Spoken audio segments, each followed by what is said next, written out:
ヘンゼルナッツとグレーテル。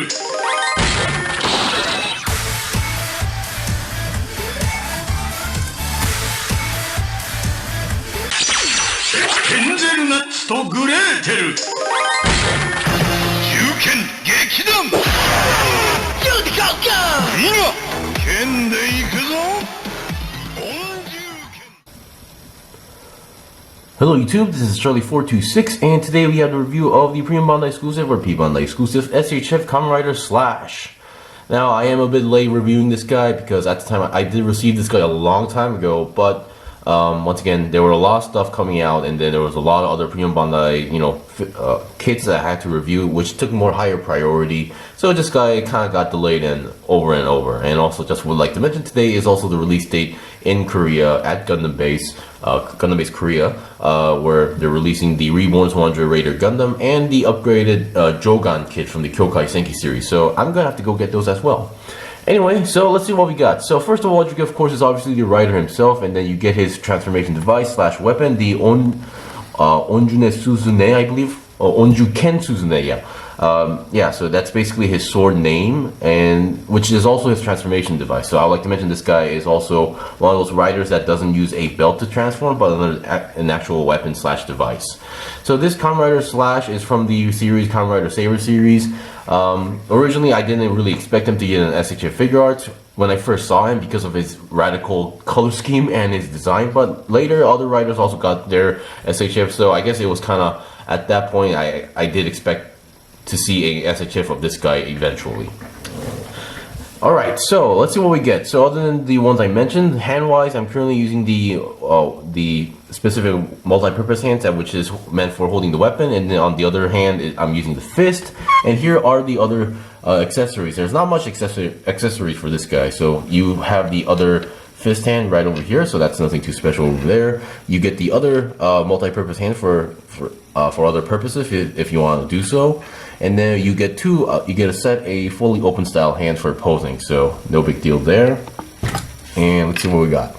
So here's the other hand, and then we get this specific hand, and I wasn't really expecting them to actually add this specific hand here. So here we have like this rocker, punk rock style hand going on here for the left hand. So in the series, the reason why I got slightly confused that they added this thing is that, so this guy, he's a very quiet type character. So originally, he doesn't really speak too much unless he's really excited, but he also has another alternate form. So this is his base form. So, and while other writers have like their own elements like fire, water, electricity, like air, wind and such, this guy is like the element of sound. So this is his base form, and then he has another form which is based on a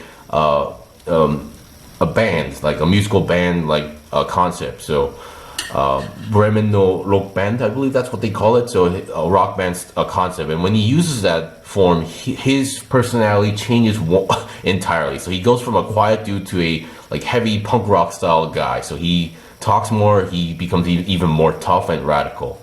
So that's why and then when he does something or he defeats someone, he goes like, he uses this, hand style. I'm not sure what they call this specific term for this hand. I've heard a few like different terms, but not sure which is the official. But still, yeah, so you get the idea. He has another personality which goes like full rock going on here. Alright, so we've seen the basic hands here, and then you might have actually seen, well, next to the hands is this piece going on here. So this guy's sword, the Suzune sword, is also that can transform into a gun form type. So you have to take off the blade and then you reattach this one. So we'll show you guys that later, eventually. Alright, so let's see in terms of articulation here. So starting from, I believe, SHF Kamen Rider Kenzan, I think it was Kenzan, starting from that, where they stopped doing the annoying, for the hands, they start, for some reason, starting from Kamen Rider Saber, for each hand, they will only give you a single set of hand guards. So you will only have a set. So if you were to swap out hands, you need to take off the hand guards and then reattach them. That was extremely annoying. I'm not gonna lie, it was extremely annoying. So I think Bandai kind of like learned their lesson and then went back from, just remolding the hands in one piece like this. So no more swapping parts. Alright, so let's see what we got. So the reason why I said the design of this guy was radical, you can see from starting from the head here, he has this front part here that kind of covers up his mouth and chin section right over here. So that's definitely a interesting design. And you can see his visor here. Look at that visor going on here. The blue edges, and then on the black side, and there's even space for a clear piece that can show the inside pink area, so that you can see like this guy is not your typical design here. And then not only like overall the color scheme, there's a lot of colors going on here. There's white, brown, black, and pink going on here. So yeah, but so it was definitely interesting. But still, despite how the design around the neck is, that you can still go down pretty well and then up okay, and then 360 once again. You could technically do that, but once again, keep in mind this is a human being inside, so technically in reality, going 360 on your neck is not going to be possible unless you're some sort of mutated owl human being. Alright, so we've seen the head going on here. I think usually I would say some people would always there was always like be complaints where the neck is too short. I think this one looks pretty okay for the length, so I'm just gonna say that. Now for the shoulders, luckily the shoulders are attached to the main arm, not to the main body.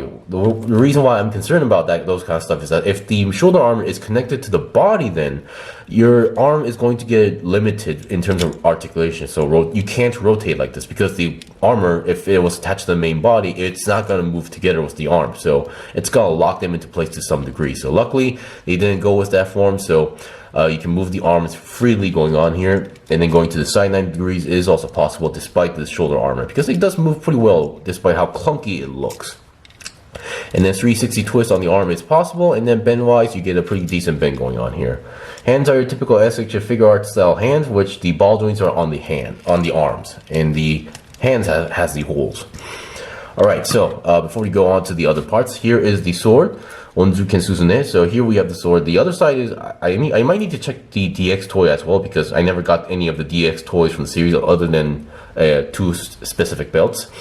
This side is blank, but on the other side we do get this nice, design going on here. Although I think this might be design accurate. I might need to recheck a few things, but still, here we go. And then we have the One to Write book, but once again, there's nothing written or drawn inside. Though once again, I was kind of hoping that we would get a closed-up version here, because the way how these guys uses their finisher move is that they would close the book, and then they would attach it to, they would kind of push it into this slot right over here, and then it would activate their finisher move. So yeah, but once again, there's no way to actually do that because there's no closed up version, and then there's no specific hand to hold that. So yeah. And once again, if you want to go to the gun form, you just need to plug it out and then re-plug in the gun part here. It's a pretty sturdy connection, so I don't think you need to worry about that, although I think the gun seems a little bit too short, but that could be just me. Alright, so other than that, let's look at the main body here. The main body, we do get a nice ab crunch going on here on the top, side to side as possible. You can go a little bit to the side, rotate it to the side as well. And then we have the main middle body part, which also helps in terms of articulation going on here. So we do get a really nice ab crunch going on here, going to the side. Now the main, you don't really want to mess with the middle section here because it's pretty much stuck in here. And then if you do, you can kind of force it to rotate, but once again, getting it back to its original position, it's going to be slightly tricky because usually these parts are a little bit stiff. All right, now if we have the belt here, this is not the transformation belt. This is just a belt that belt riders use when they are transformed. And once again, we have these extra slots here, which have zero purpose going on here. And once again, if you can lift up the belt a little bit, you can see the gap between these two parts, which I'm not a big fan of. All right, so now let's get the size going on here. We do have a nice size swivel going on here, and then make sure if you want to go to the side for the legs, make sure you have to make sure this part goes inside the main body like that. Or if you don't, it's not gonna really go to the side. So yeah, I think you can it goes less than 90 degrees. So I think that's just because how thick the armor is. So that's just the way how it is. Goes about 90 degrees up forward, so, and back not so much because of this part being more wider. So no difference from there, and then we get a nice knee bend. Now once again, make sure these parts don't fall off, because these are one of those parts that you can easily lose or forget about its existence, so make sure of that. Same goes for the elbow area. Now these parts, I haven't had them fall off on me for the Saber series, but for the Kamen Rider Build series, I had a few times. Alright, feet wise, let's see, you can go 360, although for a real human that's not going to be possible. You can go forward a little bit and then backwards a little bit, and we still get the toe bend, which is slightly stiff, and then we get a nice pivot joint, or pivot on the feet. So I think articulation wise, it's pretty much your standard, your standard SHF style, articulation going on here. So I don't think there's nothing, blocking the way. And despite how this guy looks and the amount of armor, this guy has pretty decent articulation here. All right, so we've seen the basics. I'll be right back with a few demonstrations, and we'll end it off there. Okay, I'm back. So just as a small reference for that one episode where he does go a little bit radical, I gave him the gun form once again, and then also gave him the rocker style hand. And yeah, this is actually, he goes on the episode where after he defeats it, he goes like "Love you, baby," and he shouts. So I think that was a very impactful image in terms of this guy's character. Now I guess I should mention that this guy doesn't really have a rider kick, so I don't think showing a demonstration of a rider kick pose is not really necessary. But I think you should be able to pull off a very basic rider kick as well. And if just for those who want to go do a power slide thing, you could also do something like this on a kneeling pose as well. So it's all good. So once again, that's pretty much it for the review. So SHF Kamen Rider Slash, well, at this point they were just pretty much filling up all the swordsmen from the series. So I think we've gotten most of them. There are like a few more left that they could technically make, but I don't think that it's really too necessary if you ask me. But once again, that really depends. Anyway, thank you for watching the review. This was a review of the P-Bandai exclusive SHF Kamen Rider Slash. If you guys got any questions or requests, in comment below. And once again, yes, I did pre-order Kamen Rider Arc. So yeah. Once again, if you guys got any questions or requests, leave a comment below. Until then, see you guys next time.